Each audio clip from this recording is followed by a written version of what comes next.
তিন শ্রেণীর লোক কখনো জান্নাতের মধ্যে প্রবেশ করবে না। এর মধ্যে এক শ্রেণীর লোক হলো যারা দান কইরা মানুষদেরকে কষ্ট দেয়, যারা দান কইরা মানুষদেরকে খুঁটা দেয়। ওই সমস্ত ব্যক্তিগুলা রসুল বলেছেন জান্নাত পাবে দূরের কথা, জান্নাতের সুগন্ধ পর্যন্ত এরা পাবে না। তাইলে বলুন এই সমস্ত খুঁটা দেওয়ান না পিলার আমাদের দেশে আছে না নাই? এ বন্ধুরা আমার, বাবাজিরা, গভীর মনোযোগ। হযরত উসমান রাদিয়াল্লাহু তাআলা আনহু এমনই একজন দানশীল ব্যক্তি ছিলেন। তিনি এমনভাবে আল্লাহর পথে সম্পদ খরচ করতেন, তিনি কখনো সম্পদের মধ্যে লোভ করতেন না। তিনি যা পাইতেন তা থেকেই আল্লাহর পথে খরচ করতেন। এই জন্য রসুল বলেছেন ওই সমস্ত দানকারীগুলা হাসরের ময়দানে সবার উপরে থাকবে যারা 24 ঘন্টা আল্লাহর পথে খরচ করে। এই ঘোষণা দেওয়ার সঙ্গে সঙ্গে দেখা যায় একজন গরিব সাহাবী আমার নবীজির কদমে গিয়ে হাজির হইয়া বললেন, নবী গো, ইয়া রাসূলুল্লাহ, আমি একজন অসহায় গরিব মানুষ, আমাকে কিছু সাহায্য প্রদান করেন। আল্লাহু আকবার। আপনারা বলেন আমার নবীর কাছে কোনো কমতি আছে? রসুলের কাছে কোনো জিনিসের ঘাটতি আছে? উম্মত গিয়া নবীর কাছে অ্যাপ্লিকেশন করছে, ইয়া রাসূলুল্লাহ, আমি গরিব মানুষ, চলতে কষ্ট হয়, আমারে কিছু সাহায্য দেন। আমার রসুল ইচ্ছে করলে মুহূর্তের মধ্যে তাকে বাদশাহ বানায় দিতে পারতেন কিনা? এ যুবক বন্ধুরা মনোযোগ। রসুল চিন্তা করলেন আমি অবশ্যই তাকে এই মুহূর্তে দিতে পারি, কিন্তু না, আমি এখন তাকে না দিয়া আমার উসমানের কাছে পাঠাবো। আমি রসুল আজকে দেখব গরিবদের প্রতি আমার উসমানের দরদটা কেমন। সুবহানাল্লাহ। আমার রসুল ভাবলেন যে উসমান তো আমারে ভালোবাসে, আমার জন্য ফিদা, কিন্তু আমি আজকে দেখব উসমান গরিবদেরকে কতটুকু ভালোবাসে। ভাইয়ার আমার, আজকাল দেখবেন এই সমাজে বড় লোকরা 2 তলা 3 তলা বাড়ি বানাইলে ড্রয়িং রুমে দামি দামি সোফা যদি নষ্ট হয়ে যায়, ময়লা হয়ে যায়, এই জন্য গরিব লোকদেরকে সোফাতে বসতে দেয় না। আসেনিও একটু আর চোখে দেখে আসেন এরকম? বন্ধুরা আমার, আমার মদিনার কামলিওয়ালা নবী মুহূর্তের মধ্যে দিতে পারতেন, কিন্তু রসুল বললেন না, আমি আজকে দেখব গরিবদের প্রতি আমার উসমানের উদারতাটা কেমন। এই বলে রসুল ওই গরিব সাহাবীকে বললেন, উম্মত, তুমি এই মুহূর্তে আমার উসমানের কাছে যাও, আমি তোমাকে এখন কিছু দিতে পারবো না, তুমি আমার উসমানের কাছে যাও, কারণ আমার উসমান গানি, উসমান ধনী, তুমি আমার উসমানের কাছে যাও। তো সাহাবী ভাবলেন যে রসুল যেহেতু বলেছেন তাহলে তো অবশ্যই তিনি শিল্পপতি, একটু গিয়া দেখি। তখন এই গরিব সাহাবী রওনা হয়ে হযরতে উসমান রাদিয়াল্লাহু তাআলা আনহুর বাড়ির কাছে গিয়া দেখতেছে হযরতে উসমান ময়লাযুক্ত বালি মাখা খেজুরগুলা পানি দিয়া ধুইয়া ধুইয়া একটা বালতিতে জমাইতেছেন। তো গরিব সাহাবী দিক্কা কোমা নবীজি বললেন, এবারে শিল্পপতি, ইনেদি কিপটা দিয়ে কই ময়লাযুক্ত খেজুর পানি দিয়া ধুইয়া জমাইতেছে, এবারে নিজে খাইব কি আমারে দিব কি? কয় না না না না, এই লোকের কাছে কিছু চাওয়া যাবে না। তখন ওই গরিব সাহাবী হযরত উসমান রাদিয়াল্লাহু তাআলা আনহুর এই দৃশ্য দেখে তিনি চলে গেলেন নবীজির কদম মোবারকে। আমার রসুল ডাক দিয়া কই, উম্মত, তুমি খালি হাতে আসলা যে, কিছু দেই নাই? কই নবী গো, আমি তো চাই নাই। রসুল বললেন কেন? তখন গরিব সাহাবী কই, নবী গো, আপনার উসমান এত কৃপণ, এত বখিল, তার এই অবস্থা দেখে আমি তার কাছে আর চাই নাই। রসুল বললেন কেন, কি হয়েছে? সাহাবী বলতেছেন, নবী গো, ময়লাযুক্ত খেজুরগুলো আপনার উসমান পানি দিয়া ধুইয়া ধুইয়া বালতিতে জমাইতেছে, সে নিজেই খাইব কি আমারে দিব কি? এই জন্য আমি তার কাছে কিছু চাই নাই, চলে এসেছে। আমার দয়াল নবী তখন মুস্কি মুস্কি হাইসা বলতেছেন, উম্মত, তুমি তো আমার উসমান সম্পর্কে ধারণাই নাই, আমার উসমান সম্পর্কে তুমি বুঝবা কি? যাও তুমি আবার আমার উসমানের কাছে যাও, সেখানে গেলে পাইবা। তখন সাহাবী দ্বিতীয়বার আবার রওনা হলেন হযরত উসমান রাদিয়াল্লাহু তাআলা আনহুর বাড়ির দিকে। যাইতে যাইতে যাইতে যাইতে গো সাহাবী যখন হযরত উসমান রাদিয়াল্লাহু তাআলা আনহুর বাড়িতে গেলেন, বাড়িতে ঢোকার আগেই উনি শুনতেছেন হযরত উসমান কারে যেন বকাবকি করতেছেন। খুব মিজাজ দেখাচ্ছেন। কই কিতারে আজকা দিবেটার মিজাজ গরম। কই দেখি তো ঘটনা কি। বাড়ির ভিতর ডুইকা দেখে হযরত উসমান ওনার ঘরের কর্মচারীদেরকে ইচ্ছে মতো বকাবকি করতেছেন। কারণটা কি? কারণ হলো এই কর্মচারীরা কুপির সলতা বাড়াই দিছে। কুপি চিনেন? বাচ্চারা চিনবে না, কারণ কুপির ব্যবহার তো বাদ এখন বিলুপ্ত। কুপির ব্যবহার এখন বিলুপ্ত। বাচ্চাগুলা এরা কেরাসিন তেল চিনে না, কুপি চিনবো কেমনে? আগে তো মনে করেন কুপির ব্যবহার ছিল হারিকেন বা ল্যাম্পের মধ্যে, কুপির মধ্যে আসরের আগেই কেরাসিন তেল আইনা জমা করে রাখতে হইছে। সন্ধ্যার সময় এই বাতি দেওয়ান লাগছে, কথা কোন ঠিক না? এই জন্য কুপি বাচ্চারা চিনবে না, যেটাকে বাতি বলা হয়, বাতি জ্বালাইবার জন্য। এখন উসমানের ঘরের কর্মচারীরা কুপির সলতা বাড়াই দিছে। এখন কি তেল বেশি জ্বলবো না কম জ্বলবো? তখন বেশি তেল খরচ হবে, এই জন্য বাড়াইয়া দেওয়ার কারণে তিনি ওনার কর্মচারীদেরকে ধমক দিলেন যে তোমরা বাড়াইয়া দিলা কেন? বন্ধুরা আমার, এর মানে তাই নয় যে হযরত উসমান কৃপণ, কারণ ইসলাম অপচয়কারীকে পছন্দ করে না, ঠিক না ঠিক? আপনার আমার কোটি টাকা থাকতে পারে, তাই বলে আমরা এটা অপব্যবহার করব, হইতে পারে না। প্রয়োজন ব্যতি রেখে ওভার এক্সেস খরচ করা যাবে না, কথা কোন ঠিক কিনা? প্রয়োজনের বাইরে ওভার এক্সেস খরচ করা যাবে না। আমাদের দেশে দেখবেন কিছু কিছু হারাম আছে, হারাম খাই আবার এইগুলা খরচ করতে দ্বিধাবোধ করে না, হারাম রাস্তায় ব্যয় করে, আসেনি? বন্ধুরা আমার, বাবাজিরা, আর হালাল সম্পদ যারা উপার্জন করে, হালাল পথে যেই সম্পদটা আসে, ওই সম্পদটা দেখবেন খরচ করতে গেলেও বড় মায়া লাগে, ঠিক না ঠিক? আপনি কষ্ট করে যখন একটা জিনিস যখন আপনি অর্জন করবেন, আপনি দেখবেন এইটা খরচ করতে গেলেও আপনার একটা দরদ হয়, মায়া হয়। আর যদি রেডিমেড পাইয়ালান, ওই যে বান্ডিলগুলা একটার পর একটা পাইয়ালান রেডিমেড, তখন দেখবেন এই বান্ডিলগুলা পাইতেও দেরি লাগে না, দিতেও দেরি লাগে না, কথা কোন ঠিক না ঠিক? বন্ধুরা আমার, এইগুলা আসে যেইভাবে, যায়ও সেইভাবে, কিন্তু হালাল পথে সম্পদ যখন আসে, হালাল কাজে যখন বের হয়, হালাল পথে সম্পদ যখন আসে, হালাল কাজে যখন ব্যয় করা হয়, তখন দেখবেন এটা আসতে গেলেও দরদ লাগে, যাইতে গেলেও একটা দরদ লাগে, ঠিক না বেটে? হযরত উসমান তো ব্যবসায়ী, তিনি তো হারাম ব্যবসা করতেন না, তিনি হালাল পথে ব্যবসা করতেন। ব্যবসার সম্পদগুলা তিনি অপচয় করা পছন্দ করতেন না, এই জন্য তিনি কর্মচারীদেরকে বলতেছেন, তোমরা সলতাটা বাড়াইয়া দিলা কেন, এটা কমাইয়া দাও। এই গরিব সাহাবী দিকা কয়, দেখছো নি আলামতিটা? কয় এত বড় শিল্পপতি সামান্য একটু তেল খরচ করছে, এর লেগা কর্মচারীরে ফদাইয়া দুমা তুলছে। কয় আমি যদি এই অবস্থায় থাকতাম, আমি জীবন আমার কর্মচারী এটা করলাম নইলে। এই জন্যই তো এই লোকের কিছু নাই। বাবাজিরা আমার, বন্ধুরা আমার, হযরত উসমান রাদিয়াল্লাহু তাআলা আনহু কর্মচারীদেরকে এই শিক্ষার দ্বারা বুঝাইলেন যে অপচয়কারীকে আল্লাহ পছন্দ করে না। তখন ওই গরিব সাহাবী এই অবস্থা দেখা কই, মাগো ওই এই লোকের মেজাজ যেই গরম, এই রাগের মাথায় এখন গিয়ে আবার কিছু চাইলে আমার আবার উল্টা ধমক দিব, এই ডরে কিছু চাই নাই, আবার চলে গেছে নবীজির কদম মোবারকে। আমার রাসূল ডাক দিয়া কই, উম্মত আজকে দি খালি ফিরে আসলা? কই নবী গো, আপনার উসমানের এত রাগ নবী গো, ঘরের কর্মচারীরা সামান্য কুপির সলতা বাড়াইয়া দেওয়ার কারণে এদেরকে এমন ধমক দিছে, আমি ভয়ে কিছু চাই নাই নবী গো, দৌড়াই আপনার উসমানের বাড়ি থেকে পলাই আসছি। আমার নবী মুস্কি মুস্কি হাসলেন। রাসূল বললেন, উম্মত আহ, তুমি এখন আমার উসমানকে চিনলা না। তৃতীয় দিন রাসূল আবার বললেন, উম্মত যাও, তুমি আমার উসমানের কাছে যাও। গরিব সাহাবী কয়, দুইবার গিয়া এই অবস্থা দেখছি, আজগা জ্ঞান কিতা দেখি। কোন নবীজি কেন বারবার তার কাছে পাঠায়? আমার রাসূল কি বুঝা পাঠাইছে না বুঝা? কিন্তু ওই লোকটাই বেবুঝের, তার মধ্যে কোনো বুঝ শক্তি নাই। তৃতীয় দিন লোকটা আবার গেল, আবার তৃতীয় দিন হযরত উসমান রাদিয়াল্লাহু তাআলা আনহুর বাড়ির কাছে যাই, এখন দেখতেছে হযরতে উসমান রোদের মধ্যে তুলা শুকাইতে দিছেন, রোদের মাঝে তুলা দিছেন শুকাইতে, জাল দিয়ে যে জাইপা রাখছেন, তো জালের ছিদ্র দিয়ে কিছু তুলা উঠতেছে, হযরত উসমান লাফাইয়া লাফাইয়া এই তুলাটিরে জমাইতেছেন।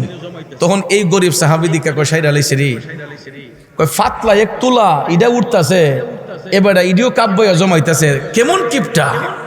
হ্যাঁ, কয় ইমন কিপটা মানুষ আসেনি দুনিয়ায়, সামান্য ফাতলা একটা তুলা উঠতেছে, ইডিরও কাব্যয়া জমাইতেছে। তখন ভাইয়ের আমার ওই গরিব সাহাবী কয় না না, সে নিজে চলবে কি, আমারে দিব কি, তার কাছে চাওয়া যাবে না। তৃতীয় দিন আবার চলে গেছে নবীজির কদমে। আমার নবী ডাক দিয়া কয়, উম্মত আজকেও দি খালি ফিল্লা, কয় নবী গো, আপনার উসমান এত কৃপণ নবী গো, আমি জানলে আর কখনোই যাইতাম না নবী গো। পাতলা একটা তুলা রোদের মধ্যে শুকাইতে দিছে, তুলাগুলা উঠতেছে, কাব্বায়া কাব্বায়া তুলাগুলা জমাইতেছে। এই জন্য নবী গো, আমি আপনার উসমানের কাছে কিছু চাই নাই। আমার নবী তখন তাকে বললেন, আচ্ছা বলো তো, তুমি যে 3 দিন আমার উসমানের বাড়িতে গেলাম, 3 দিনের ভিতরে একবারও কি আমার উসমানের সঙ্গে তুমি সালাম বিনিময় করছো? না ইয়া রাসূলুল্লাহ, আমি তো 3 দিনের ভিতরে একদিনও হযরত উসমানের সাথে সালাম বিনিময় করি নাই। আমার নবী ডাক দেয়া কয়, উম্মত তুমি মহা অন্যায় করেছো, তুমি ভুল করেছো। তুমি আমার উসমান সম্পর্কে জানবা কি? তুমি যখন আমার উসমানের সঙ্গে সালাম বিনিময় করো নাই, তাইলে তুমি জানবা কি? হে উম্মত, মুসলমানরা পরস্পর সাক্ষাৎ হলেই আগে কিন্তু সালাম বিনিময় করতে হয়, ঠিক না বিঠে? হোক সে দূরের হোক সে কাছের, হোক সে দূরের হোক সে কাছের। আমার বাড়ি হবিগঞ্জে, আপনার বাড়ি আখাউড়ায়, কিন্তু চিনা নাই জানা নাই। আপনি যখন আপনাকে সালাম দেব, আপনি যখন সালামের জবাব দেবেন, এই সালামকে কেন্দ্র করে আপনার সাথে আমার একটা সুসম্পর্ক হয়ে যেতে। আমি চিনি না জানি না আপনাকে, আমি যখন সালাম দেব আপনি মুস্কি হাইসা বলবেন ওয়ালাইকুমুস সালাম, ঠিক কিনা কন? তখন দেখবেন আমি হাতটা বাড়াইলে আপনি হাইসা হাইসা আয়া হ্যান্ডশিপ করবেন, ভাই আপনার বাড়ি কোথায়, আপনার নাম কি, কি করেন। এই যে হাল বৃত্তান্ত অবস্থা জানা যায় একটা জিনিসকে কেন্দ্র করে, এটা হলো সালাম। কিসের মাধ্যমে? কিন্তু আমাদের দিল এত পাষাণ হইছে, আমাদের পাশ দিয়ে হাইটটা গেলেও মুসলমান আমরা একবার সালাম দিতে চাই না। কথা কোন ঠিক না বেঠিক? না জানি সম্মানটা কমা যায়, না জানি আমাদের ইজ্জত নষ্ট হয়, কিন্তু সালামে তো ইজ্জত নষ্ট হয় না, সালামে আরো ইজ্জত বৃদ্ধি হয়। কথা কোন ঠিক না বেঠিক? আমার যুবক ভাইয়েরা গভীর মনোযোগ। দয়াল নবী বললেন, হে উম্মত, তুমি তো এখন আমার উসমানকে সালামি দেও নাই, তাইলে আমার উসমান সম্পর্কে তুমি জানবা কি? তখন রসুল বললেন, যাও যাও যাও, এখন যাইয়া তুমি আমার উসমানের সঙ্গে সালাম বিনিময় করো, বলবা আমাকে দয়াল নবী পাঠাইছেন কিছু সাহায্যের জন্য। সত্যি সত্যি সত্যি পরের দিন ওই লোকটা গরিব সাহাবী হাইটা হাইটা রওনা হইয়া হযরতে উসমান রাদিয়াল্লাহু তাআলা আনহুর বাড়ির কাছে উপস্থিত হইলেন। আল্লাহু আকবার কোন। আরে নবীর প্রেমে পাগল হলে, নবীর প্রেমে পাগল হলে আল্লাহ তাআলা খুশি, নবীর দরুদ পড় দিবানিশি, নবীর দরুদ পড় দিবানিশি। খারাপ লাগতেছে ভাইয়েরা, একটু মনোযোগ মনোযোগ। হযরতে উসমান রাদিয়াল্লাহু তাআলা আনহু হুজরা শরীফ থেকে বের হলেন। এই গরিব সাহাবী হযরতে উসমান রাদিয়াল্লাহু তাআলা আনহুকে এখন সালাম দিল, হুজুর আসসালামু আলাইকুম ওয়া রাহমাতুল্লাহ। হযরতে উসমান সালামের জবাব দিয়ে বললেন, ভাই আমি ইতিপূর্বে 3 দিন দেখেছি আপনি আমার বাড়িতে আসছেন, কিন্তু আমি যখন আপনাকে খুঁজতে যাই গিয়ে দেখি আপনি আমার বাড়ির সীমানাতেই নেই। এবার যেহেতু আপনাকে পেয়ে গেলাম, বলুন আমি আপনার কি সেবা করতে পারি? এখন এই গরিব সাহাবী মনে মনে ভাবতাছে, কিরে লোকটা দিয়ে আসলে উদার, আমি তো আগে ভুল করেছি। তখন কয়, আমাকে রাসূলুল্লাহ পাঠাইছেন, আমি একজন গরিব মানুষ, আমাকে একটু সাহায্য দেন। সুবহানাল্লাহ কোন। হযরতে উসমান যখন শুনলেন নবীজি তাকে পাঠাইছেন, তিনি টপ টপ করে চোখের পানি ছেড়ে কান্না শুরু করে দিলেন। আহারে, দয়াল নবীর কাছে তো ভান্ডারের অভাব নাই, নবী লোকটারে আমার কাছে পাঠাইলেন। আমার রসুল আমি উসমানকে এত মোহব্বত করেন, এত ভালোবাসেন, দয়াল নবী আমি অধম উসমানের কাছে লোকটারে পাঠাইলেন, নবীজি যারে পাঠাইলেন এখন তারে আমি কেমনে খুশি করব, কেমনে খুশি করব।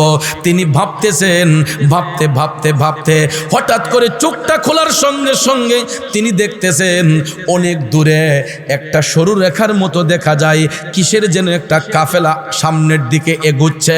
অনেকক্ষণ দৃষ্টিপাত করে হযরত উসমান দেখলেন বিশাল বড় একটা উটের কাফেলা। অনেক বড় একটা উটের কাফেলা। তিনি দৃষ্টিগোচর করে দেখলেন যে সবগুলা উট উনার নিজেরই। এই উটগুলা হযরতে উসমান পাঠাইছিলেন সিরিয়াতে ব্যবসা করার জন্য, বাণিজ্যের জন্য পাঠিয়েছিলেন। এই উটগুলা বাণিজ্য শেষ করে পিঠের মধ্যে মালামাল নিয়ে এরা আবার উসমান রাদিয়াল্লাহু তাআলা আনহু বাড়ির দিকে আসতেছে। উসমান যখন দেখতে পাইলেন যে উনারই উটগুলা, তখন তিনি ক্লিয়ারেন্সের জন্য ওই ভদ্রলোক সাহাবীকে বললেন যে ভাই দেখেন তো, ওই যে একটা কাফেলা আসতেছে, এটা কি আপনি দেখতেছেন?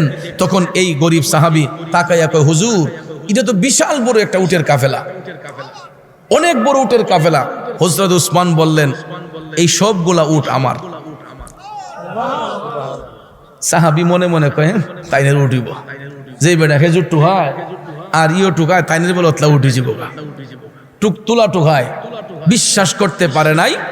হযরত উসমান বললেন, ভাই একটা কাজ করেন, আপনি এখন হাইটা চলে যান ওই কাফেলার কাছে গিয়া, যেই উটটা সবচেয়ে বেশি বড়, আপনার যেটা পছন্দ হয়, প্রত্যেকটা উটের পিঠে মালামাল আছে, যেই উটটা আপনার পছন্দ হয় সেনাপতিরে বলবেন এটা যেন আপনাকে দিয়ে দেয়। আরো জোরে কন্যা সুবহানাল্লাহ। গরিব সাহাবী কোনোভাবেই বিশ্বাস করতে পারে না যে ময়লাযুক্ত খেজুর যেই ব্যক্তি পানি দিয়া ধোয়, লেমের সলতা বাড়াইয়া দেওয়ার কারণে যেই ব্যক্তি কর্মচারীদেরকে ধমক দেয়, তুলা উড়ে যাচ্ছে যেই ব্যক্তি কাব্বায়া জমায়, ওই লোকটা চিন্তা করতেছে যে উনি কেমনে এত বড় দানশীল হয়, আমার তো বুঝে আসে না। দাঁড়াই রইছে। হযরত উসমান বুঝলেন যে লোকটার মনে হয় আস্থা জাগে নাই। তখন তিনি একটা কাগজের মধ্যে লিখিত দিলেন, ওই সেনাপতি বরাবর সালাম দিয়া একটা লেখা লিখলেন যে আমি একজন ভদ্রলোক পাঠাচ্ছি, উনি কাফেলার যেই উটটা পছন্দ করে এটা যেন উনাকে প্রদান করা হয়। এই বলে হযরত উসমান সাইন দিলেন, দিয়া কাগজটা গরিব সাহাবীর হাতে দিয়া বললেন, নেন, আপনি এই কাগজটা নিয়ে কাফেলার যেই সেনাপতি উনার কাছে দিবেন, দিলেই আপনার উট দিব। তখন কাগজটা হাতে পাইয়া কয়, যাক, দেখবাগে না দেখ, কাগজ তো একটা আছে, যদি নাও দেয় নবীজির কাছে তো বিচারটা দেন যাব, ঠিক না? ঠিক। যদি নাও দেয় নবীর কাছে তো গিয়া বিচারটা দেন যাব। ওখানে একটা বাই লইছে, যেহেতু দলিল ডামানা তো আছে। তখন ওই কাগজ নিয়ে গরিব সাহাবী সত্যি সত্যি সত্যি রওনা হয়ে গেলেন। যাইতে যাইতে যাইতে উটের কাফেলার কাছে চলে গেছে, গিয়া সেনাপতির ডাক দিলেন। সেনাপতি বের হলেন, কই কাগজটা একটু পড়েন। সেনাপতি কাগজ পইরা যখন দেখছে হযরতে উসমান রাদিয়াল্লাহু তাআলা আনহুর সাইন, কই সর্বনাশ, তাইলে তো আর দেরি করন যায় না। ডাক দিয়া কই, হুজুর আপনি দেখেন কোনটা আপনার পছন্দ হয়। তারপরে গিয়া ওই গরিব সাহাবী বুঝতে পারলেন যে আসলে হযরত উসমানের মুখের কথা আর কাগজের লেখা এক।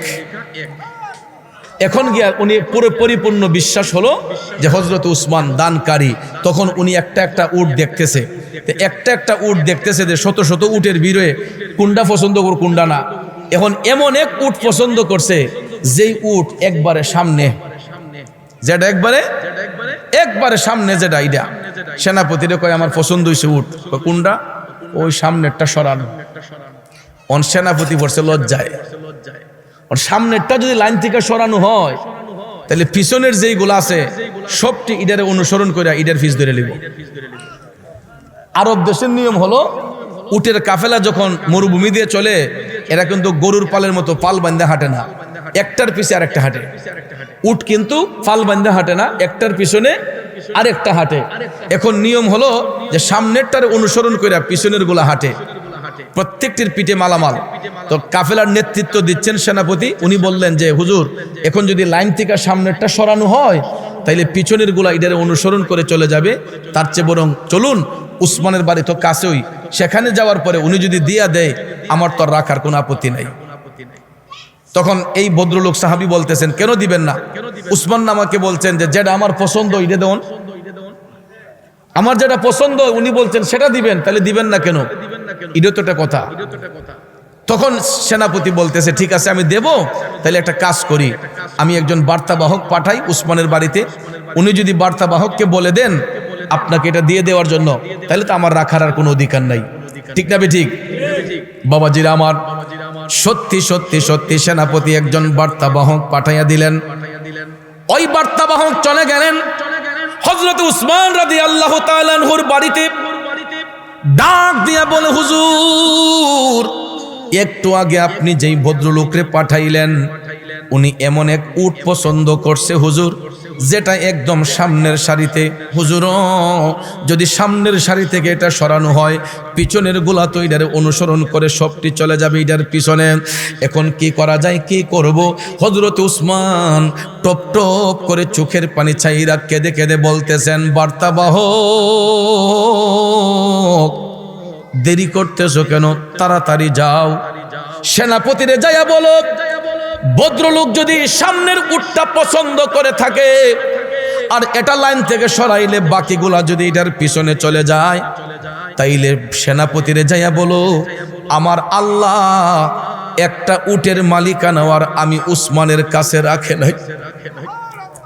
যাও যাও যাও, তাড়াতাড়ি সেনাপতিরে যাইয়া বলো সবগুলা উট যেন ওই ভদ্রলোকরে প্রদান করা হয়, একটা উটও যাতে আমার বাড়িতে আর না আসে।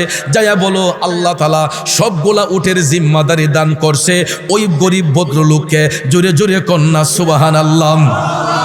তুমি রাখো কি বামারো এই দয়া করো, থাকিতে যেন তোমায় না ভুলি। বন্ধু, আমরা কোরআন শরীফ দেখি ঠিক, কিন্তু মানি ঠিক, কিন্তু বাস্তবতায় নাই। হযরত উসমান কোরআন শরীফ বাস্তবে পড়ছেন, দেখছেন বিদায়। তিনি একজন কোরআনের হাফেজ ছিলেন বিদায় আল্লাহর কোরআনের আয়াত তিনি ফলো করেছেন। আল্লাহ তো বলেছেন, আল্লাহ চাইলে ধনীরে বাদশা বানায়, বাদশারে ধনী, ফকিরে বাদশা বানায়, বাদশারে ফকির বানায়। এই জন্য হযরত উসমান চিন্তা করলেন, এখন হয়তো লোকটা গরিব, কিন্তু এই সম্পদ নিলে হয়তো আল্লাহ তারে ধনী বানাইয়া দিতে পারে, ঠিক না বিঠে? এই জন্য ভাইয়ার আমার, বন্ধুরা আমার, হযরত উসমান সবগুলা উট ওই ভদ্রলোকরে দান করে দিলেন। তাইলে চিন্তা করেন হযরত উসমান কেমন দানশীল ছিলেন।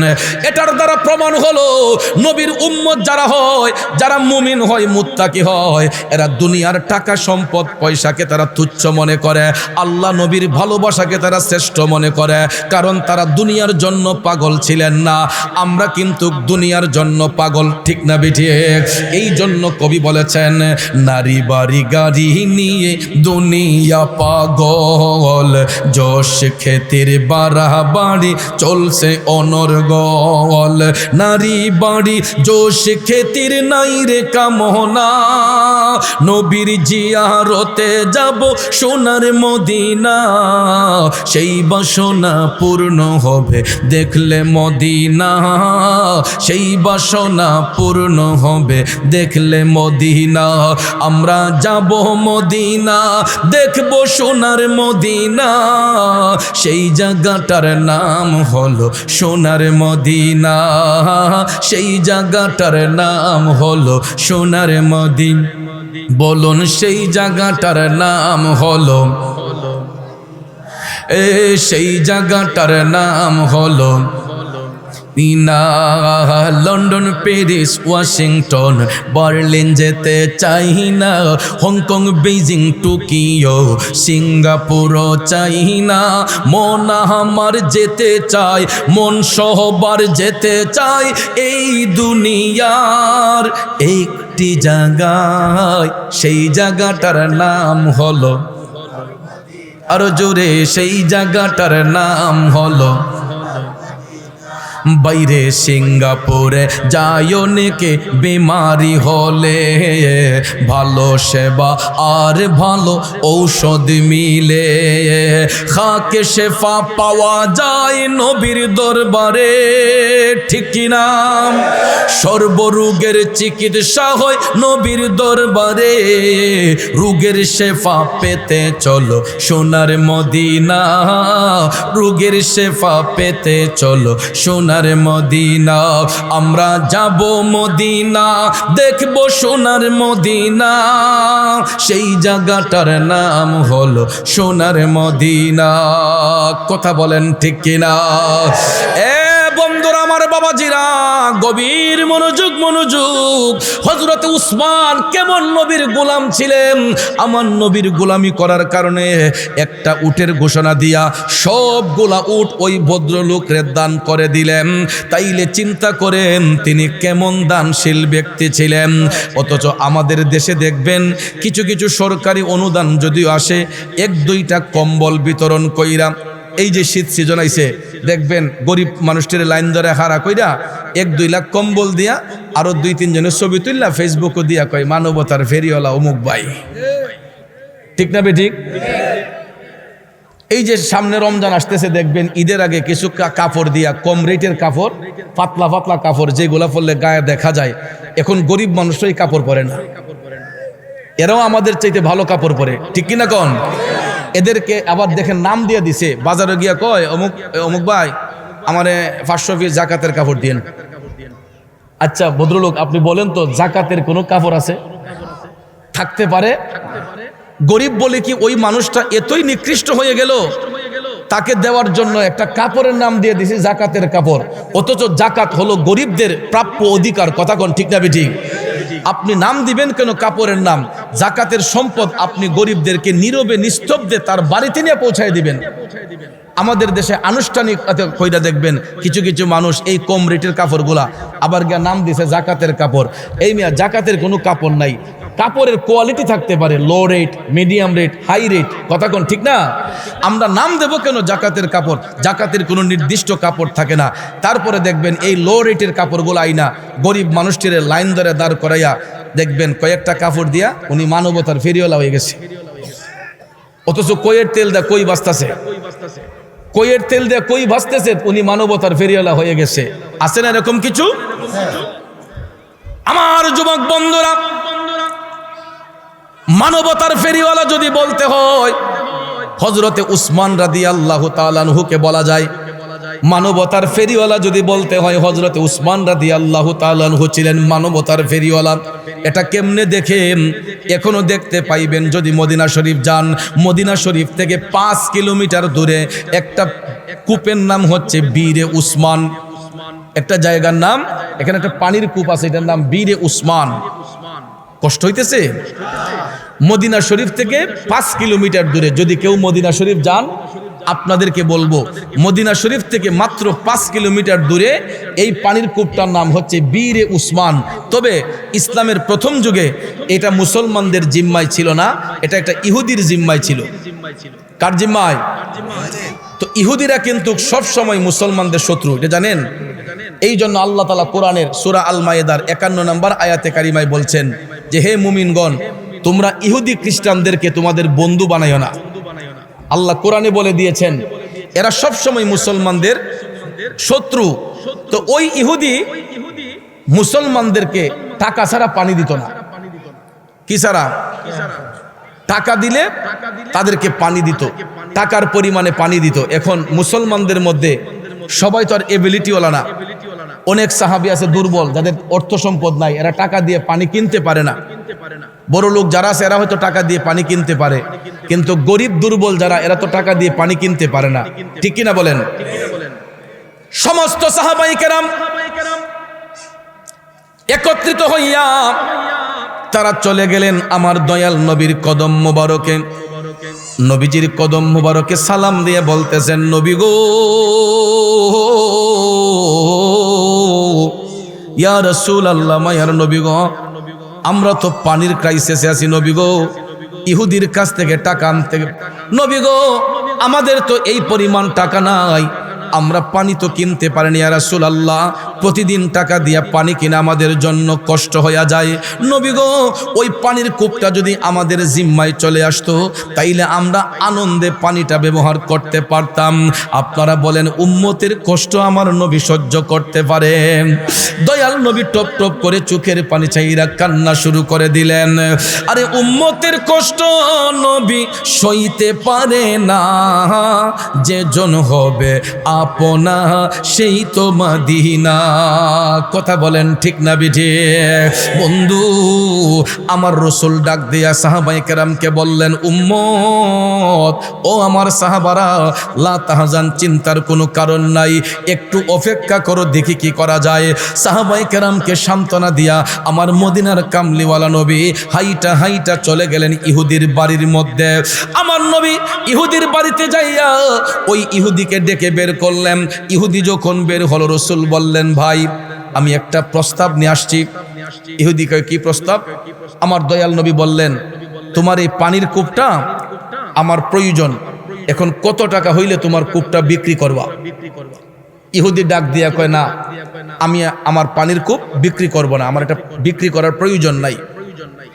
রসুল বললেন, দেখো, টাকা যদি না নেও, আমি জান্নাতের একটা ঝর্ণার বিনিময়ে, জান্নাতের একটা ঝর্ণার বিনিময়ে তোমার এই পানির কূপটা আবদার করছি, আমাকে এটা দিয়ে দাও। তখনও ইহুদি বলতেছে, না, জান্নাতের ঝর্ণা আমি কখন পাবো, এটার তো স্টেশন নাই, আমার জান্নাতের ঝর্ণা লাগতো না, আমার কূপ আমারই থাকুক। জোরে কোন নাউজুবিল্লাহ। অথচ ভাইয়ার আমার, এই সুযোগ যদি আমরা জীবনে একবার পাইতাম, কখনো কি হাতছাড়া করতাম? আমার জীবন করব দান, গেয়ে নবীর গুণগান। নবী ছাড়া ত্রিভুবনে নাই কোনো সম্মান, আমার জীবন করব দান, গেয়ে নবীর গুণগান। ঠিক না বেঠি?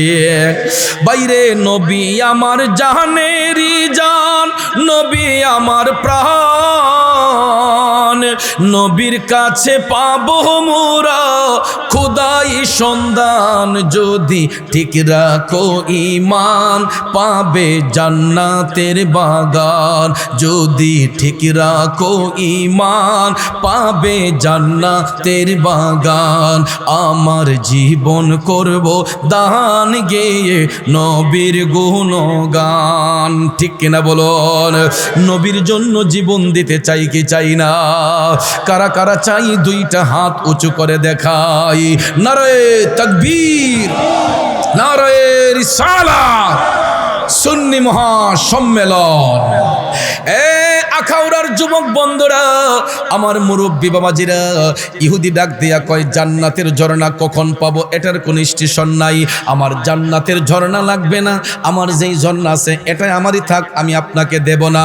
আচ্ছা চিন্তা করেন, আমার রসুল যদি মুহূর্তের মধ্যে ইচ্ছে করতেন, এই পানির কূপটা ধূলিসাৎ করে দিতে পারতেন কিনা? দয়াল নবী চাইলে মুহূর্তের মধ্যে এই পানির কূপ ধূলিসাৎ হতো কিনা? কিন্তু এখানেও রসুল উম্মতকে একটা শিক্ষা দিয়েছেন যে কারো জিনিস যদি কারো জিম্মায় থাকে, এটা জোরপূর্বক আনতে নাই।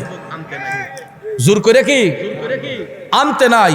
কারণ মনে করেন এটা আমার, এই বাইসাবে যদি এটা টান্দা আমার কাছ থেকে জোরা বলি করে নেগা, আমার অন্তরে কষ্ট হইতো না? রসুল বলেছেন, না, কষ্ট দেওয়া যাবে না, হোক সে বিধর্মী, হোক সে যেই কেউ, এটা যদি তার জিম্মায়, এটা তার কাছ থেকে নিতে গেলে উদারতা দেখাইয়া নমনীয়তার সহিত তাকে আন্তরিকতা দিয়ে নিতে হবে। কথা কোন ঠিক না বেঠিক? কিন্তু ভাইয়ের আমার, জান্নাতের ঝর্ণার বিনিময়ে ওই ইহুদি পানির কূপটা দিল না। আমার মদিনার কামলিওয়ালা নবী, মায়ার নবী, দয়ার নবী ইহুদির কাছ থেকে ফিরে গেলেন খালি হাতে। ইহুদি পানির কূপটা দিল না। হুজরা শরীফের মধ্যে যাইয়া দেখতেছেন হযরত উসমান রাদিয়াল্লাহু তাআলা আনহু নবীর কাছে উপস্থিত। হঠাৎ করে দয়াল নবীর চোখের পানি মুবারক টপ টপ করে পড়তে যায়। হযরতে উসমান ডাক দিয়া কয়, নবী গো, কেন আপনি কান্না করতেছেন? ইয়া রাসূলুল্লাহ, আপনাকে তো এরকম ভাবে কখনো কান্না করতে দেখি নাই। আমার নবী ডাক দিলেন, উসমান, আমি ইহুদির বাড়িতে গেছিলাম, তার পানির কূপটার আবদার করেছিলাম টাকার দিয়া, সে টাকা দিয়ে বিক্রি করে না। আমি জান্নাতের একটা ঝর্ণার বিনিময়ে আবদার করলাম, তাও ইহুদি রাজি হলো না। এখন আমার উম্মতদের তো পানির কষ্ট হয়, এরা পানি পান করবে কেমনে? সুবহানাল্লাহ কোন। হযরতে উসমান নবীজিরে ডাক দিয়া কয়, ইয়া রাসূলুল্লাহ, এটার জন্য আপনি টেনশন করতেছেন? নবী গো, আমি যদি ইহুদির কাছ থেকে পানির কূপটা যদি কিন্না লইয়ে পড়ি, আমারে জান্নাতের ঝর্ণা দিবেন? সুবহানাল্লাহ কোন না। আমার দয়াল নবী তখন মুস্কি হাইসা বললেন, উসমান, যদি এরকম হয় তাহলে অবশ্যই তোমাকে জান্নাতের ঝর্ণা প্রদান করা হবে। হযরতে উসমান কয় আমি চাই না বেহেশত, আমি চাই না জাহান্নাম, আমার কপালে লিখে দিও দয়াল নবীর নাম। নবী গো, আমি জান্নাতের ঝর্ণা দিয়া কি করব যদি আপনি না থাকেন? ইয়া রাসূলুল্লাহ, আমি এমনিতেই বলছি নবী গো আমারে ক্ষমা করেন। নবী গো, আমার জান্নাতের ঝর্ণার প্রয়োজন নাই, আপনি নবী আমার পাশে থাকলে আমার আর কিছুর দরকার নাই। নবী পাশে থাকলে আর কিছু দরকার নাই। এই বলে হযরত উসমান কয় নবী গো, আমার পুরাটা সম্পদ বিক্রি কইরো যদি এই পানির কূপটা কিনতে হয়, আমি ইহুদির কাছ থেকে ওই পানির কূপটা কিনা আপনার কদমে আইনা আমি হাজির করব। আরো জোরে জোরে কন্যা সুবহানাল্লাহ। কারণ মা বাবা আত্মীয় স্বজন স্ত্রী পুত্র কন্যাগণ সবার চাইতে নবীজি আপন, ঠিক কিনা? এ নবীজিকে জানের চাইতে অধিক ভালো না বাসিলে হাদিসে কয় তাহারি মান্না আই গো মুমিন ভাই, নবী বিনে আপন কেহ নাই, ঠিক না বেঠি? এ জগতের বন্ধুরা, আমার মুরব্বী বাবাজিরা, সম্মানিত মা বোনরা যারা শুনছেন গো, হযরতে উসমান আমার দয়াল নবীর কদম মোবারক থেকে বিদায় নিয়ে তিনি হাইটা হাইটা চলে গেলেন ইহুদির বাড়ির মধ্যে।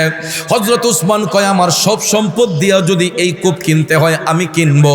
কিন্তু হযরত উসমান দয়াল নবীর কাছ থেকে বিদায় নিয়ে যখন ইহুদির বাড়িতে গেলেন, চিন্তা করে দেখবেন মদিনার শিল্পপতি এই ইহুদির বাড়িতে যাইয়া ইহুদিরে ডাক দিলেন। ইহুদি বের হইছে। উসমান রাদিয়াল্লাহু তাআলা আনহু বললেন, ভাই আমি তোমার পানির ঝর্ণাটা কিনতে আসছি, কত টাকার বিনিময়ে এই পানির ঝর্ণা বিক্রি করবা? তখন ইহুদি বলতেছে, উসমান একটু আগে তোমার নেতা আসছিলেন, অর্থাৎ নবীজির কথা বলতেছে, কয় তোমাদের নেতা আসছিলেন, উনি আমাকে জান্নাতের ঝর্ণা দিবেন এই আবদার করেছিলেন, তারপরে দেই নাই, তোমারে দিমু কেমনে? নাউজুবিল্লাহ কোন। হযরত উসমান বললেন, ভাই সমস্যা নাই, যত টাকা লাগুক না কেন আমি দিতে রাজি, তুমি বলো কত টাকা দিয়ে বিক্রি করবা? কোন না আমি বেচতাম না, আমার বেচার কোনো প্রয়োজন নাই, কইটা বেচে আমি চলি, তা আমার পানির জন্য আমি বেচতাম না। অথচ চিন্তা করেন তিনি মদিনার শিল্পপতি ইহুদির কাছে গিয়ে আবদার করলেন, দিল না। আমাদের দেশের এমন কোন শিল্পপতিকে যদি একটা গরিব মানুষের কাছে কোনো কিছুর আবদার করতার দিত না, পরের দিন তার অস্তিত্ব থাক লইলে সুন্দর করে একটা চিকন বান্ডিল দিয়ে কইলে সাইরে লাও, ঠিক না বেটে? কইলে সাইরে লাও, পরেরটা দেখবো আমি। কিন্তু ভাইয়ের আমার, ইসলাম মারামারি পছন্দ করে না, জবরদস্তি পছন্দ করে না, খুন খারাপি পছন্দ করে না। হযরত উসমান রাদিয়াল্লাহু তাআলা আনহু বারবার করে বলার পরে ইহুদি যখন দিতে নারাজ, সবশেষে হযরত উসমান ইহুদিকে ডাক দিয়া বললেন, আচ্ছা ভাই আমাকে কি তুমি খালি ফিরাইয়া দিবা? কয় আমি বেচবো না। উসমান বললেন, ঠিক আছে বিক্রি করার দরকার নাই, অন্তত একটা দিনের জন্য তোমার পানির কূপটা আমার কাছে ভাড়া প্রদান করো, বিনিময়ে যা চাও, বিনিময়ে যা চাও একদিনের জন্য তোমার পানির কূপটা আমার কাছে ভাড়া প্রদান করো। দেখেন মানবতার ফেরিওয়ালা কারে বলে। হযরত উসমান যখন এই প্রস্তাব দিলেন, ইহুদি কয় এই সুযোগে কিছু টাকা ইনকাম করে লাই, কয় এমন রেট দিমু হয়তো উসমান নিব, নাইলে দৌড়াইয়া ফালাইব। মুমিনরা কি পলাইবার মানুষ? ইমানদাররা কি পলাইবার মানুষ? অথচ তিনি মদিনার শিল্পপতি। উসমান বললেন, বিনিময়ে যা চাও অন্তত একদিনের জন্য তোমার কূপটা আমাকে ভাড়া দাও। ইহুদি ডাক দিয়া কয়, উসমান যদি নিতে হয় তাইলে একদিনে নিলেও আমারে 1500 দিনার দেওয়ান লাগবে। অথচ সে প্রতিদিন পানি ব্যস্ত 15 দিনার, 10 দিনার, 20 দিনার, 15 দিনার, এই এমন তার মাঝে একদিনের জন্য ভাড়া চাইলো 1500 দিনার। এটা কি সাধারণ কথা? তখনকার সময়ের 1500 দিনার বর্তমান সময়ের 15 কোটিরও বেশি হবে, ঠিক না বেঠিক? হযরত উসমান ডাক দিয়া বললেন, এ ইহুদি ভাই, 1500 দিনার যদি তোমাকে নগদ পেমেন্ট করা হয় তুমি কি একদিনের জন্য ভাড়া দিবা? আগে টাকা দেও, দিতাম না কেন? ইহুদি ভাবছে যে হযরত উসমান এত টাকা দিয়ে নিবেন না। আর তার ধারণা হলো হযরত উসমান মনে হয় এটা নিয়া তিনি মনে হয় মুসলমানদের কাছে পানি বিক্রি করবেন, যেহেতু তিনি একজন ব্যবসায়ী মানুষ। এই ধারণায় সে এই রেট দিল। সঙ্গে সঙ্গে হযরত উসমান পকেটে হাত দিয়ে 1500 দিনার ইহুদির হাতে দিয়ে বললেন, ভাই দেখো তো গণ্যা। ইহুদি গণ্যা দেখতেছে 1500 দিনার। সে তো স্ট্রেঞ্জ, আই হাত এতগুলো টাকা দিয়ে উসমানী ডেকে ভাড়া নিল একদিনের জন্য, তার তো ব্যবসাত লস হইব। আসলে কি তিনি ব্যবসার জন্য নিছেন? বন্ধুরা আমার, বাবাজিরা, উসমান বলতেছেন একদিনের জন্য আমি তোমার এটা ভাড়া করলাম, তোমার আপত্তি আছে? কয় না। এতগুলা টাকা দিয়ে নিছেন, আপত্তি থাকবে কেন? তখন 1500 দিনার দিয়ে হযরত উসমান একদিনের জন্য পানির কূপটা ভাড়া কইরা কূপের পারে দাঁড়াইয়া হযরতে উসমান মদিনার বাসীকে ডাক দিতেছেন, ও মদিনার মুসলমান ভাইয়েরা রে, ও মদিনাবাসীরা, তোমরা কে কোথায় আসো রে? সবাই আসো, আজকের এই দিনে এই পানির কূপটা তোমাদের জন্য উন্মুক্ত। আজকে তোমাদের কারো টাকা দিতে হবে না, বিনা টাকায় বিনা সে তোমরা বিনা মায়নায় তোমরা পানি নিতে শুরু করো। যার যতটুক পানি লাগবে, মাগনা পাইলে কেউ সারে। হ্যাঁ, মদিনাবাসীরা যখন শুনছে যে এরা টাকা ছাড়া পানি পাইব, বেড়াইতে তো পাগল হয়ে গেছে, কি করব কি না। দলে দলে যোগদান করে পানি নেওয়া শুরু করলেন। নিতে নিতে কূপের উপরে একবার তুফান তুলে দিচ্ছে। এক একজনের ঘরে এক এক সপ্তাহ পানি রিজার্ভ। এক সপ্তাহ যদি মদিনাবাসীরা পানি নাও কিনে, এরা আর কোনো টেনশন। হযরত উসমানে এমন সেবা দিলেন, একদিনে এটা ওপেন করে দেওয়াতে মুসলমানরা পানি নিতে নিতে নিতে নিতে এক একজনের ঘরে এক এক সপ্তাহ পানি নিয়ে রিজার্ভ করে ফেললেন। আল্লাহু আকবার কোন। বাড়া আনছেন কয় দিনের জন্য? এটা কি 2 দিন রাখুন যাইব? এটা মুমিনদের বৈশিষ্ট্য না। কিন্তু আমরা মুমিন রাখিতা করে জানেননি, মনে করেন না যে ওনার ঘর থেকে একটা দাও আনলাম যে ভাই আপনার দাওটা দেন, আমি বিয়ালে দিতেছি। সকালবেলা দাউড আনছে কাজ করবার লেগে, যে আপনার ঘরে দাউডা দেন, আমি একটু কাজ করবো। আমরা কেমন মুমিনরা দেখেন, সকালবেলা আনছি বিকালবেলা দেওয়ার কথা, দেখা যায় ওই দিন বিকাল গেছে, পরের দিন বিকাল গেছে, এর পরের দিন বিকাল গেছে, এর পরের দিন দেখা যায় দাওয়ার আসার টই ফাল্টাই লিছে। না মিশা কইলাম? ভদ্রলোক যখন দাও 3 দিন পরে চাইছে, ও কই জানে রাখছিলাম পাইতাছি না দি, অথচ দেখা যায় দাওয়ার আসার ফাল্টাই লিছে। এমন ইমানদার আমরা, কথা কোন ঠিক না বেটি? কিন্তু ভাইয়ার আমার, সাহাবায়ে কেরাম যারা মুমিন মুত্তাকি, তাদের জবান এবং দিল এক। একদিনের জন্য ভাড়া নিয়েছেন, এটা ইচ্ছে থাকা সত্ত্বেও 2 দিন রাখা যাবে না। একদিন পরে হযরত উসমান আবার কূপটা ব্যাগ দিলেন। তো ইহুদি তো মনে করছে যে একদিনের বেটা কয়টার পানি বেচলো, আজকাতে তো আমার ব্যবসা শুরু হইব। পরের দিন যখন ইহুদি পানি বিক্রি করতে বসছে, দেখা যায় সারা দিন বসার পরও 1 লাখ কাস্টমারও নাই। কাস্টমার কি আইবার মাথা দূর ধরছে? এরা বেড়াইতে গড়ে 1 সপ্তাহ পানি। 1 দিন চলে গেছে, 2 দিন চলে গেছে, কাস্টমার নাই। 3 দিন চলে গেছে, কাস্টমার নাই। মনে মনে ইহুদি কয়, উসমানে কিতা করলো রে, কি দরবার লাগাইলাম। এখন 60 দিন পরে তার ব্যবসা যখন একবারে সিরিয়াস মন্দা, আহ যদি আরেকটা দিনের লেগে বাড়া নিত উসমানে, কি না খুশি হইতাম।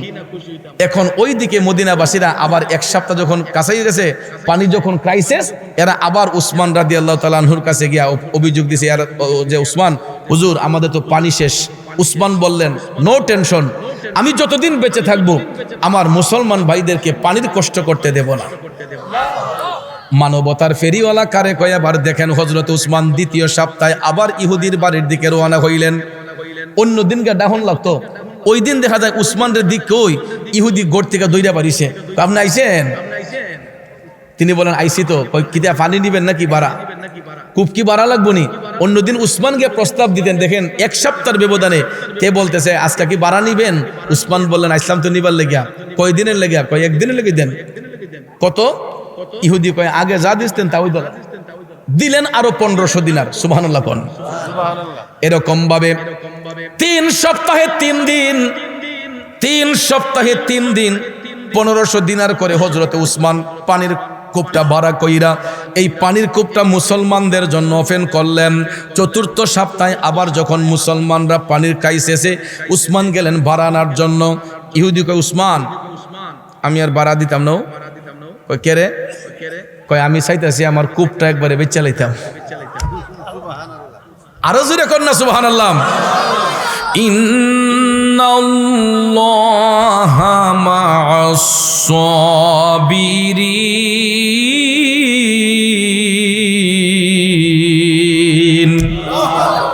সত্য না মিথ্যা?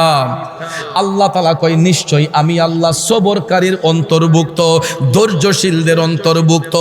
এই জন্য বাবা মারামারি কইরা কাটাকাটি কইরা কোনো লাভ নাই, তাড়াহুড়া কইরা কোনো লাভ নাই। প্রত্যেকটা জিনিস অর্জন করতে হয় সবরের মাধ্যমে, ধৈর্যের মাধ্যমে, ঠিক না বিঠিক? ধৈর্যের সাথে কাজ করলে অসাধ্যরে সাধন করা যায়। যেই ইহুদি জান্নাতের ঝর্ণার বিনিময়ে রসুলকে কূপটা দেয় নাই, হযরত উসমান টাকার সম্পদের লোভ দেখাইলেন, তখনও বিক্রি করবে বলে না। মাত্র 3 সপ্তাহে 3 দিন ভাড়া করলেন, চতুর্থ সপ্তাহে দেখা যায় তার ব্যবসা একদম গোড়া হয়ে গেছে। কয় উসমান আমি একেবারে বিক্রি করে দেব। উসমান তো চাইতেছেন পুরা সম্পদ দিয়া কিনবেন। ইহুদি বলল যে না, আমি যদি একবারে কিনতে হয়, আমি যদি একবারে বিক্রি করব, কিছু টাকা বেশি দিতে হবে। উসমান বললেন কত?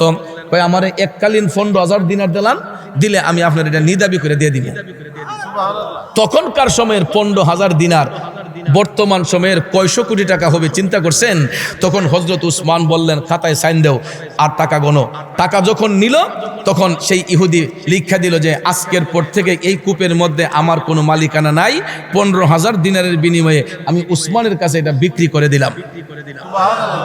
আর কোনো টেনশন আছে? আর ইহুদির কোনো অধিকার নাই। এই জন্য এটার নাম হয়েছে বীরে উসমান। বন্ধুরা আমার, বাবাজিরা আমার, হযরত উসমান নিজের টাকা দিয়ে কিনা তিনি হাইটা হাইটা দয়াল নবীর কাছে গেলেন। দয়াল নবী আপনার দরবারে আমি গোলাম হাজির হইয়াছি। দয়াল নবী আপনার দরবারে আমি গোলাম হাজির হই। হযরত উসমান সালাম দিয়া কই নবী গো, ইয়া রাসূলুল্লাহ, এই নেন দলিল। আমার রাসূল কই কি? কই নবী গো, আমি 15,000 দিনারের বিনিময়ে ইহুদির কাছ থেকে পানির কূপটা ক্রয় করেছি। ইয়া রাসূলুল্লাহ, এই তার ডকুমেন্ট, এই তার প্রমাণ। আমার দয়াল নবী মুস্কি মুস্কি হাইসা বলতেছেন, উসমান অবশ্যই আল্লাহ তোমার জান্নাতের নহর প্রদান করবে। উসমান বলতেছেন, নবী গো আমার জান্নাতের নহর দরকার নাই, আপনি নবীর দয়ার নজর যদি আমার উপর থাকে আমি নহর দিয়া কি করব, ঝর্ণা দিয়া কি করব? ইয়া রাসূলুল্লাহ, আমি এখন আরেকটা কাজ করতে চাই নবী গো। যদি আমি আমার টাকা দিয়া কিনছি, আমি চাই না নবী গো এটার মধ্যে আমার কোনো মালিকানা থাকুক। ইয়া রাসূলুল্লাহ, আমার মুসলমান ভাইরা কোনোদিন কষ্ট পাইতে পারে, এই জন্য আমি চাই না এই কূপের মালিকানাটা আমার জিম্মায় থাকুক। আমি আমার সমস্ত মুসলমান ভাইদের নামে এই পানির কূপটা ওয়াকফ করে দিয়া দিলাম। সুবহানাল্লাহ। এ বন্ধু, মানবতার ফেরিওয়ালা কারে কই আবার দেখো রে, নিজের টাকা দিয়া এতগুলা টাকা দিয়া পানির কূপটা কেনার পরেও হযরত উসমান এটার প্রতি কোনো লোভ নাই, এটার প্রতি কোনো লালসা নাই। তিনি বললেন, নবী গো আমি আমার টাকা দিয়া কিনলেও আমি চাই আমার সমস্ত মুসলমান ভাইদের নামে এটা ওয়াকফ করে দেব। এই জন্য তিনি নিদাবি করে সমস্ত মুসলমানদের নামে এই পানির কূপটা তিনি ওয়াকফ করে দিলেন। বলুন এই রকম উদার মনের লোক কয়জন পৃথিবীতে দেখাতে পারবেন? বন্ধুরা আমার, হযরত উসমান রাদিয়াল্লাহু তাআলা আনহু এই রকম বড় মনের অধিকারী ছিলেন। আর আমরা কি করি? যাও দান করতে যাই, যত সিরাফারা টাকা লিয়েছে না, দেখবেন শুক্রবারে গিয়ে যখন মসজিদে বই তখন ফাড়া টাকা দিত দোকানদারও নেয় না, ব্যাংকেও নেয় না। ওহন ইডে চলবো কেমনে? কয় যাক টেনশন নাই, আই ফোর্সে ফাড়াতে এখন চালানি তো লাগবো, কয় জায়গা আছে। এরপরে শুক্রবার যখন দান বাক্সটি যায়, ভাই সাহেব দানকারী আগে গিয়ে বইতে, হ্যাঁ এরপরে দেখবেন সাইডের মধ্যে চাই ওই সিরাটা খেলা টুস কইরা বিসমিল্লাহির রহমানির রহিম। ঠিক না বে ঠিক? নামাজের পরে কেশিয়ার সাহেব যখন বাস্ক খুলে টেহালি গন্ত কৌমাগো ই কাম কোন আল্লাহর বান্দা করছে, ওহন দেখা যায় এমন সিরা টেহা অর্ধেকটিরও বেশি সিরা। ঠিক না বে ঠিক? এরপরে ইডি না লাগে কোনো কাজও, পরে বাধ্য হইয়া মসজিদ কমিটি করে যা কি করবো ফেকের তলে আন দিল, পরে ফেকের তলে গাইরা রাখে নাহলে পানিতে বাসায় দিয়ে দেয়। তখন ঠিক না বে ঠিক? এই জন্য ভাইয়েরা আমার, আল্লাহর পথে দান করতে গিয়া যারা কৃপণতা করে, এরা সিরাফারা নিয়ত যারা দান করব, এরার ভবিষ্যৎটা সিরাফারা হইব। ঠিক না বে ঠিক? তাইলে দান করতে হবে উদার মনে। বন্ধুরে, আল্লাহর পথে খরচ করলে বিপদ দূর হয়। কি দূর হয়? আল্লাহর পথে খরচ করলে বিপদ দূর হয়, বিপদ মুক্ত হয়। এই জন্য দান করতে গিয়ে কখনো কৃপণতা করবেন না। আপনার ঘরে আমার ঘরে যদি ভিখারিও আসে, ভিখারিকে পর্যন্ত খালি দিবেন না। বেশি না পারেন 5টা টাকা হইলো দিয়ে দিন, এক মুষ্টির চাইল হলো দিয়ে দিবেন, ভিক্ষুকরে খালি ফিরিয়ে দিয়েন না। আমার রাসূল বলেছেন, যারা ভিক্ষুকরে ভিক্ষা দিবে এদেরও বিপদ দূর হয়ে যায়। আল্লাহু আকবার কোন। তাহলে বাবাজিরা আমার, আজকের এই মাহফিল যে এরা করলো, ফুলাফান্ডে কি ভালো কাজ করছে না খারাপ কাজ করছে? এই যে 3টা বাচ্চা মাথার মধ্যে পাগড়ি নিল, আপনারা একটা জিনিস চিন্তা করছেন নি? বাচ্চাটির বয়স কত? এই বয়সের বাচ্চার সিনার মধ্যে কোরআন শরীফ 30 পারা কোরআন ধারণ করছে, এটা কি একটুখানি কথা? তাহলে আমরাও তো চাই আমাদের বাচ্চাগুলা মানুষের মতো মানুষ হোক। কথা কোন ঠিক না বেঠিক? এটা চান না আপনারা? তাহলে এই মাদ্রাসা দিন দিন আরো সামনে অগ্রসর হোক, এটা চাননি আপনারা? কারা কারা চান? হাত তুলেন তো। নারে তাকবীর, নারে রিসালাত, আহলে সুন্নাত ওয়াল জামাত।